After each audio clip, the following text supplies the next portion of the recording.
Buenos días, hermanos, espero que se encuentren muy bien y es un gusto poder saludarlos a través de estos medios. También es un placer poder compartir la palabra de Dios con ustedes en esta mañana, y antes de comenzar me gustaría que hiciéramos una oración, así que acompáñame.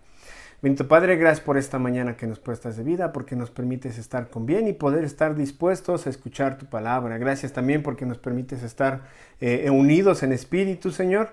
Y sobre todo te pido que permitas que en esta tarde podamos escuchar, entender tu palabra, Señor, pero también practicarla, Señor, en cada uno de nuestros días, Señor. Gracias por este tiempo, en Cristo Jesús. Amén. El tema el título de esta predicación dice: regocíjate siempre en el Señor. Filipenses 4:4. Dice así: regocijaos en el Señor siempre. Otra vez os digo, regocijaos.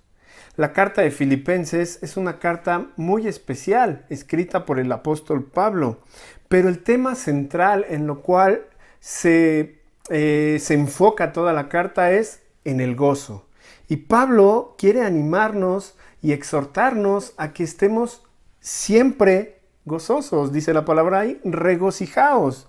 Y sin duda, Pablo es un claro ejemplo de que se puede vivir en esta condición, gozoso todo el tiempo. Porque él podía disfrutar de esta alegría y de este gozo cualquiera que fuera su circunstancia que estuviera pasando. Y esto es lo que Pablo nos quiere enseñar, que esta actitud de gozo es una cualidad que debe resaltar dentro del carácter de todo cristiano. Pero ¿qué significa regocijar? Es sentir un gozo intenso, es decir, con mucha fuerza y una alegría inmensa que no se puede medir. Conociendo esto, ¿realmente puede uno regocijarse siempre? Te repito lo que dice el verso 4. Regocijaos en el Señor siempre. Otra vez digo, regocijaos. Y es una palabra literal esta que nos muestra aquí Pablo. Siempre, en toda circunstancia, no importando cuáles sean las condiciones de nuestra vida. Desafortunadamente es que no siempre reflejamos gozo, no siempre reflejamos alegría en nuestras vidas. ¿Por qué? Porque solemos buscar el gozo en cosas terrenales, en cosas temporales que tarde o temprano se acaban. Uno de los ejemplos te lo puedo poner es: ponemos nuestro gozo en el dinero. Cuando hay dinero en abundancia, pues realmente podemos estar gozosos, alegres, lo reflejamos y todos los demás se dan cuenta. Pero ¿qué pasa cuando el dinero empieza a escasear o cuando de plano ya no hay? Exactamente, el gozo también desaparece y se va de nuestras vidas. También a veces ponemos nuestro gozo en las personas que amamos y podemos reflejar a todos cuando realmente tenemos a alguien que nos ama y a quien amamos. Pero ¿qué pasa cuando empieza a haber problemas, conflictos con esa persona? Al igual, el gozo empieza a desaparecer, a tal grado que a veces el gozo se convierte en amargura. Y así hay tantas cosas en las cuales desafortunadamente nosotros buscamos gozo, pero si analizamos son cosas terrenales que no tienen valor y que tarde o temprano van a acabar. Pero lo que Pablo aquí nos quiere mostrar es en dónde debemos poner nuestro gozo, nosotros como cristianos. Te repito, dice, regocijaos siempre en el Señor. Allí es donde Pablo ponía su gozo y es en donde él quiere que nosotros pongamos también el gozo. ¿Y cómo poder experimentarlo? ¿Cómo saber que es un gozo inmenso? ¿Cómo saber que es una alegría increíble? Pues podemos ver simplemente el ejemplo de Pablo. Cuando estaba escribiendo la carta de los Filipenses, ¿sabes dónde estaba? Estaba preso. Ya había pasado por diferentes circunstancias. Ya había pasado por persecuciones, desprestigios, abusos, maltratos. Incluso en el momento de estar escribiendo la carta, Él sentía incertidumbre porque no sabía si al siguiente día lo iban a ejecutar. ¿Te imaginas todos estos sentimientos que tenía Pablo? Porque Pablo era como tú y como yo. Sentía emociones, al igual que tú y yo, temor, preocupación. Pero sin en cambio, él decidió poner su gozo en el Señor. No importando las circunstancias que él estaba pasando, él puso su gozo en el Señor. Pero ¿cuál es este tipo de gozo? ¿En qué se basa y se enfoca esto? En el saber que Dios siempre estaba con él. En el saber que todas las dificultades, las aflicciones, los problemas, precisamente son temporales y que tarde o temprano iban a terminar. Saber que Pablo no tenía una residencia aquí en la tierra, sino que ya tenía preparada una morada en el cielo junto al Señor. En el gozo de poder saber que algún día podría experimentar un gozo y una alegría eternas. ¿Te imaginas? Que tú y yo pudiéramos realmente depositar nuestro gozo en el Señor teniendo en cuenta todas estas cosas. Pero déjame hacerte una pregunta. Si tú observas a la gente a nuestro alrededor, ya sea tus vecinos, tu comunidad, tu familia, incluso en la televisión, en las noticias, ¿puedes ver gozo en las personas? La verdad es que no.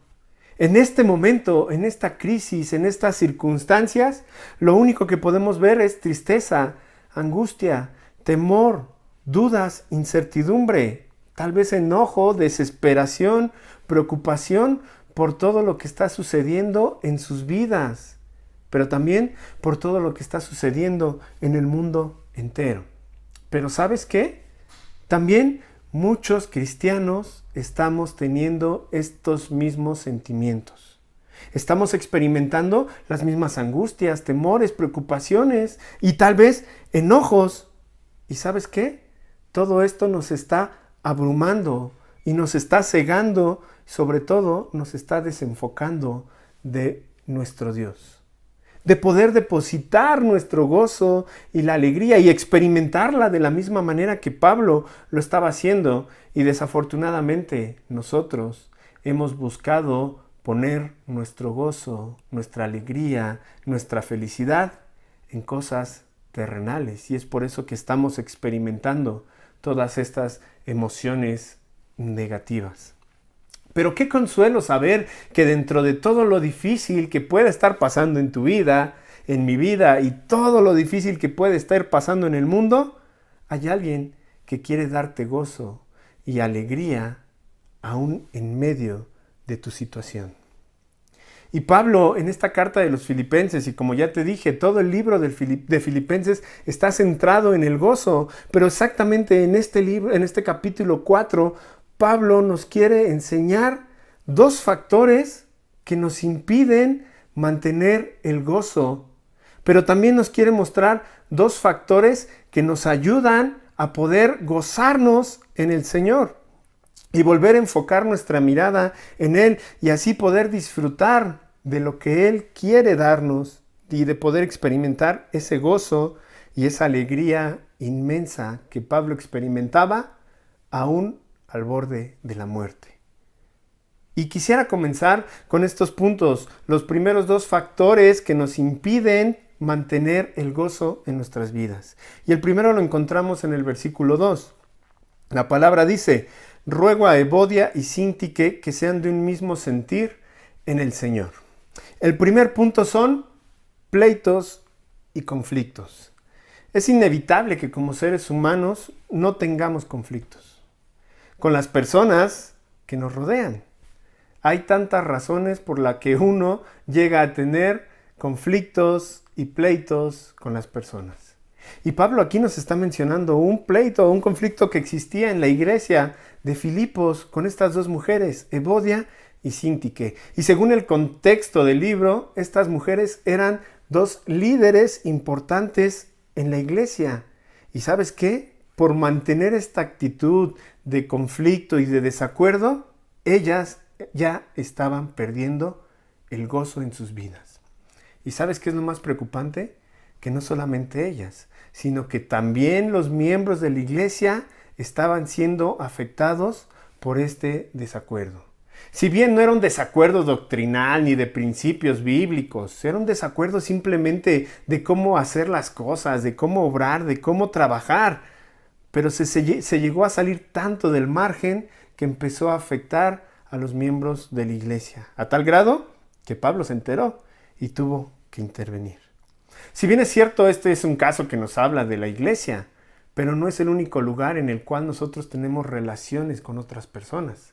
Las tenemos en el trabajo, en la escuela, entre vecinos, con nuestros propios familiares y aún dentro de nuestros hogares.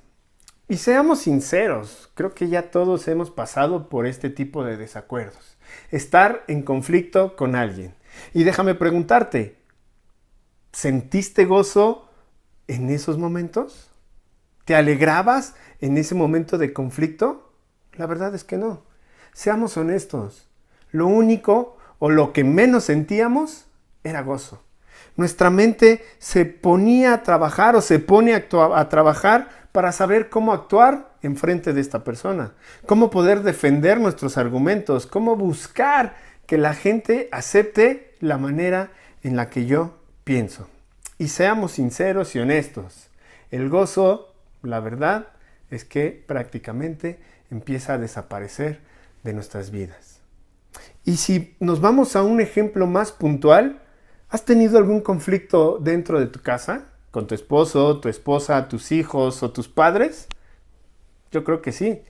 Y te pregunto, ¿hay gozo dentro de ese conflicto? ¿Verdad que no? Cuando hay conflictos entre esposos, ¿quiénes son afectados también? Los hijos. Cuando hay conflicto entre hijos, ¿quiénes son los afectados? Los padres también. Y todos, absolutamente todos ahí, pierden el gozo.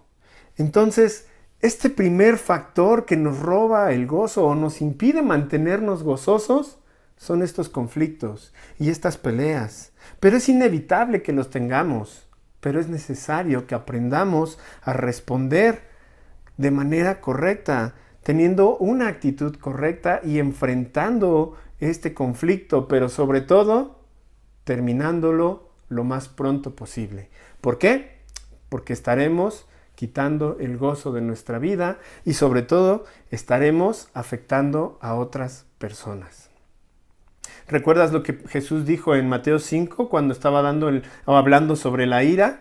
Y que si alguien llegaba a presentar su ofrenda, pero se acordaba que un hermano tenía algo contra él, dejara su ofrenda, se fuera con el hermano a reconciliarse, después viniera y presentara, ahora sí, su ofrenda en el altar. Quizás hoy tengamos que hacer lo mismo. Quizás hoy tengas que dejar lo que estás haciendo y tengas que ir con esa persona a ponerte en paz, para que así podamos o puedas disfrutar del gozo del Señor. El segundo factor que nos impide poder seguir manteniéndonos gozosos lo encontramos en el versículo 6. Fíjate lo que dice. Por nada estéis afanosos, sino sean conocidas vuestras peticiones delante de Dios en toda oración, ruego, con acciones de gracias. Este segundo factor son preocupaciones y ansiedades. Pero fíjate, parece muy extremista lo que Pablo nos está pidiendo. Primero nos dice, regocijaos en el Señor siempre. Totalidad, siempre. Y ahora nos dice, por nada estéis afanosos, por nada estéis preocupados. Qué difícil parece poder hacer esto, ¿no? Es como una tarea muy difícil. Pero, ¿cómo no preocuparme cuando quizás no tengo trabajo? ¿Cómo no preocuparme cuando no tengo dinero y tengo muchas deudas? ¿Cómo no preocuparme cuando tal vez no sé si hoy, mañana o esta semana tengamos algo que comer? ¿Cómo no preocuparme si uno de mis familiares tiene una enfermedad terminal? ¿Cómo no preocuparme si quizás yo soy el que está enfermo? ¿Cómo no preocuparme por nada? Entonces, ¿Qué tengo que hacer? El mismo Pablo nos dio la respuesta. Si no sean conocidas vuestras peticiones delante de Dios, en toda oración y ruego y acción de gracias. ¿Qué es lo que debes de hacer? En vez de preocuparte, a orar. Ponte a orar. Cuando la preocupación comience a afligirte, detente, ponte de rodillas y ora al Señor. Fíjate lo que dice Mateo 6, 31 al 33. No os afanéis, pues, diciendo qué comeremos, o qué beberemos, o qué vestiremos, porque los gentiles buscan estas cosas. Vuestro Padre Celestial sabe que tenéis necesidad de todas estas cosas.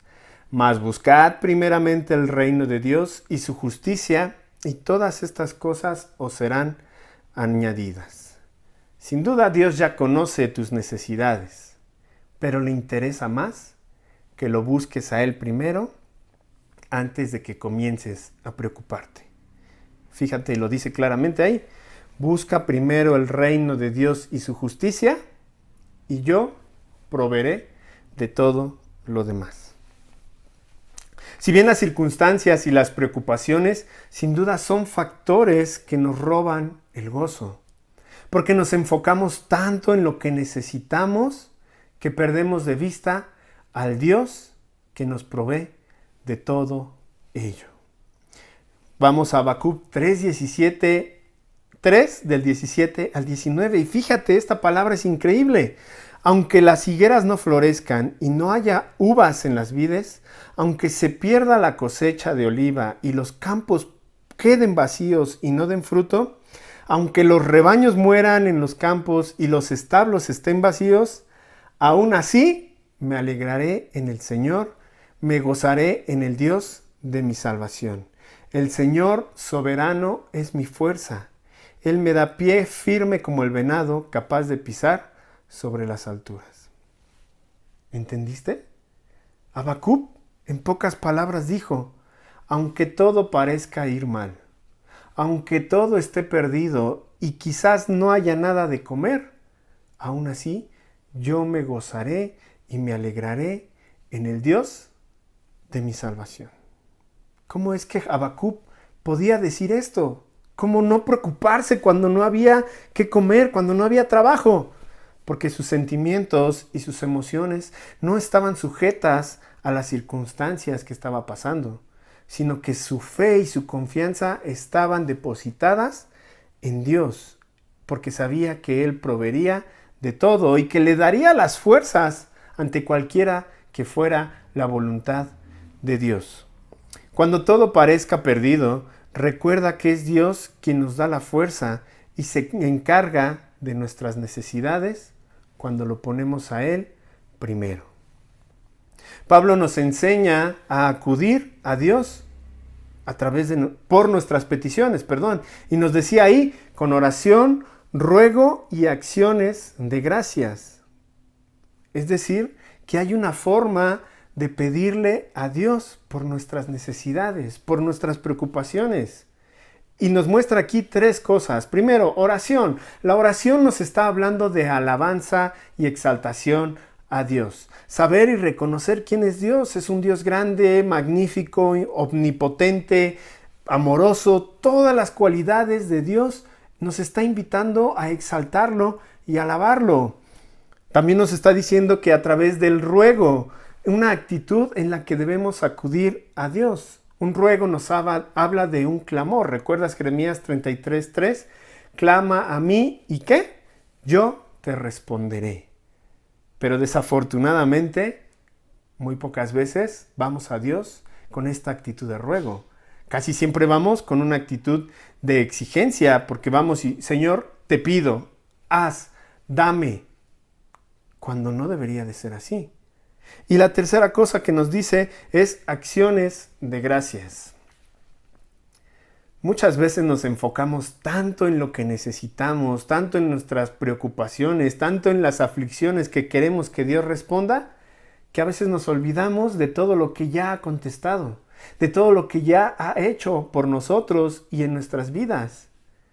Y nos enfocamos tanto en decirle, te pido, dame, que se me olvida decir gracias. Y esta es la actitud correcta que Pablo nos está diciendo. Por nada estés afanosos, pero acude a Dios de esta manera y el Señor va a obrar de una manera increíble. Fíjate lo que dice en el versículo 7. La paz de Dios que sobrepasa todo entendimiento guardará vuestros corazones y vuestros pensamientos en Cristo Jesús. El resultado de orar más y preocuparnos menos es que la paz de Dios guarda nuestros corazones y nuestros pensamientos.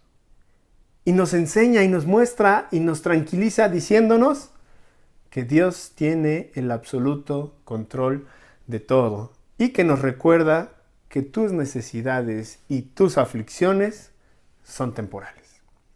Qué increíble saber esto. En vez de estar preocupándonos por todo, deberíamos de estar orando por todo. También hay dos factores que nos ayudan a fortalecer nuestra búsqueda y depositar nuestra confianza, pero sobre todo nuestro gozo en el Señor, como nos enseñó Pablo. Gozaos o regocijaos en el Señor. Y estas dos cosas vamos a verlas, y la primera la encontramos en el versículo 8. Por los demás, hermanos, todo lo que es verdadero, todo lo honesto, todo lo justo, todo lo puro, todo lo amable, todo lo que es de buen nombre, si hay virtud alguna, si hay algo digno de alabanza, en esto pensad. La primera cosa que nos ayuda a poner nuestra confianza y nuestro gozo, alegría en Dios, es pensar en cosas dignas de alabanza. Lo que dejamos entrar en nuestra mente y en nuestros pensamientos determinará lo que hacemos, lo que decimos y las actitudes que tenemos. Debemos ser cuidadosos y necesitamos examinar conscientemente todo lo que vemos, oímos, incluso lo que leemos. ¿Qué tipo de programas, series y cosas ves en la televisión? ¿Qué tipo de música escuchas? ¿Cuál es su contenido?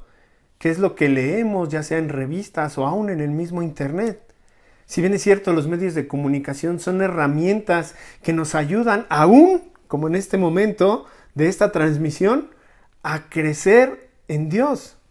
Pero si bien de una manera equivocada, pueden ser medios peligrosos en los cuales podemos estar metiendo cosas en nuestros pensamientos que realmente no agradan a Dios y que al contrario podrían estar quitándonos el gozo.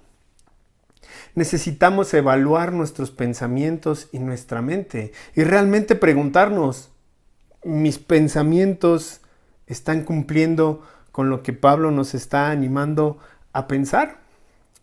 Recordamos y volvemos al punto de que Pablo es extremista en cierto punto cuando nos dice, regocijaos en el Señor siempre. Y ahora nos dice, por nada estéis afanosos. Y ahorita nos dice, piensen en todo lo bueno, lo honorable, lo honesto, lo justo, lo puro.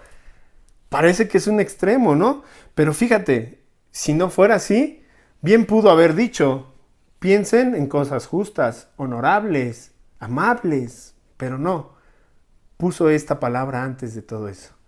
Todo lo verdadero, todo lo honesto, todo lo justo, todo lo puro, todo lo amable y todo lo que es de buen nombre.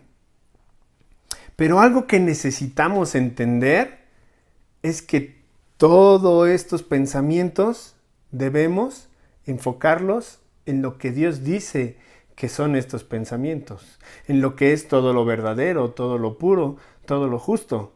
No se trata de lo que yo creo que es justo o lo que yo creo que es verdadero o lo que yo creo que es puro, no. Se trata de lo que Dios dice que es todos estos pensamientos, es lo que está dentro del estándar de Dios. Y te pregunto, ¿tus pensamientos realmente te permiten gozarte y alegrarte en Dios? Quizás no, quizás sí, no lo sé, pero fíjate lo que dice Efesios 4, 22 y 23. Desháganse de su vieja naturaleza pecaminosa y de su antigua manera de vivir, que está corrompida por la sensualidad y el engaño. En cambio, dejen que el Espíritu les renueve sus pensamientos y actitudes. Quizás sea tiempo de deshacernos de todos estos malos pensamientos que tenemos, que no nos permiten gozarnos en Dios y al contrario, le desagradan. Empecemos y permitamos que entren pensamientos correctos en nuestra vida y principalmente todos estos, los que Pablo nos anima. Dejemos que el Espíritu renueve nuestras mentes día a día para poder estar alineados a la voluntad de Dios y poder disfrutar del gozo de nuestro Señor. Y fíjate, 2 de Timoteo 3, 16 y 17 dice: toda la Escritura es inspirada por Dios y es útil para enseñarnos lo que es verdad y para hacernos ver lo que está mal en nuestras vidas. Nos corrige cuando estamos equivocados y nos enseña a hacer lo correcto. Dios la usa para preparar y capacitar a su pueblo para que haga toda buena obra. ¿En dónde vamos a encontrar todo lo bueno, todo lo honesto, todo lo puro, todo lo verdadero? En la palabra de Dios. Necesitamos meditar, necesitamos conocerla para poder vivir de acuerdo a los lineamientos de Dios y así poder buscar y reforzar nuestro gozo en el Señor. Y el segundo factor que nos anima y nos impulsa y nos ayuda a seguir disfrutando del gozo, lo encontramos en el versículo 9. Lo que aprendisteis y recibisteis y oísteis y visteis en mí, esto haced, y el Dios de paz estará con vosotros. Este segundo factor es poner en práctica lo que hemos aprendido. No es suficiente con oír y leer la palabra de Dios. Es más, ni siquiera es suficiente que te la sepas de memoria. Es necesario que vivamos y practiquemos la palabra de nuestro Dios en nuestras vidas. Solamente así podremos experimentar este gozo y esta alegría inmensa de la cual Pablo nos está animando, si vivimos y obedecemos la palabra de Dios. Y fíjate algo importante, Pablo se pone de ejemplo y dice, como visteis en mí. Es decir, que Pablo no solo nos anima a que sigamos su ejemplo, sino que también nos anima a nosotros ser ejemplo de las personas que están a nuestro alrededor y que ellos puedan ver también el gozo del Señor en nuestras vidas y ellos anhelen también disfrutar de esto en sus vidas. ¿Y recuerdas que Pablo tenía un gozo increíble aún a pesar de sus circunstancias? Al final del versículo 9 dice, y el Dios de paz estará con vosotros. Hace rato hablábamos que la paz de Dios guardará nuestros pensamientos y nuestros corazones y nos hará entender que Dios tiene el control.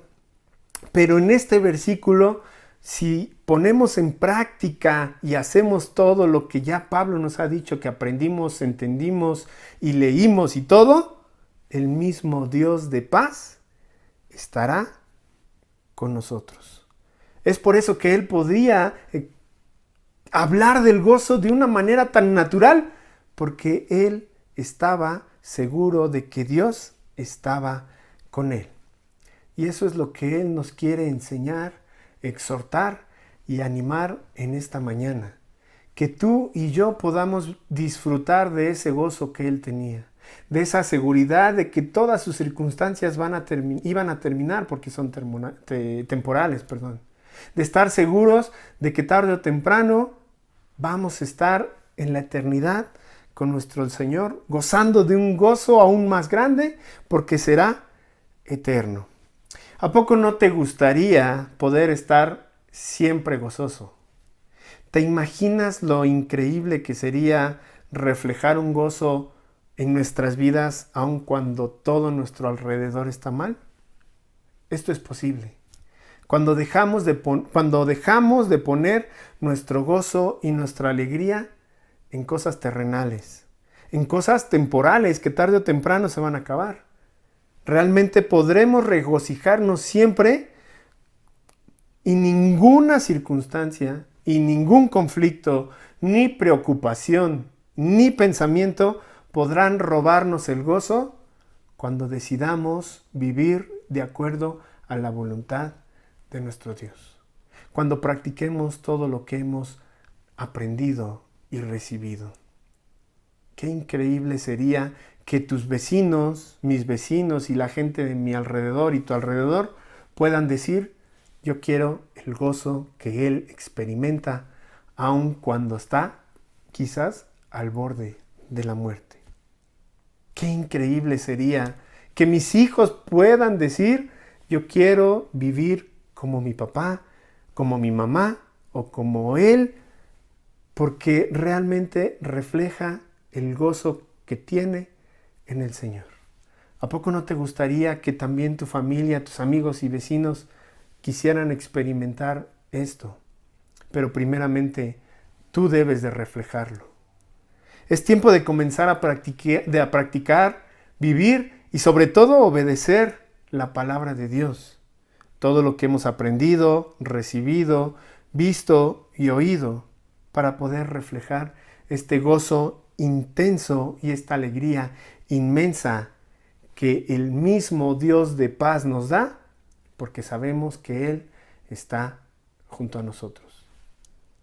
Es una palabra, es una exhortación y un ánimo que Dios a través de Pablo quiere decirnos en esta mañana. Es una decisión que tú debes de tomar. Quizás hay pleitos que tienes que empezar a arreglar y resolver. Quizás hay pensamientos que debes de alinear a la voluntad de Dios. Quizás tengamos que empezar a orar más en vez de preocuparnos tanto. Pero sobre todo debemos de empezar a practicar y vivir la palabra de nuestro Dios en nuestras vidas. Y te aseguro que tu vida será un reflejo de la misma presencia de Dios en tu vida. Eso es lo que yo anhelo y deseo para ti, y eso es lo que yo anhelo también para mi vida y mi familia. Que Dios te bendiga y muchas gracias por estar en esta mañana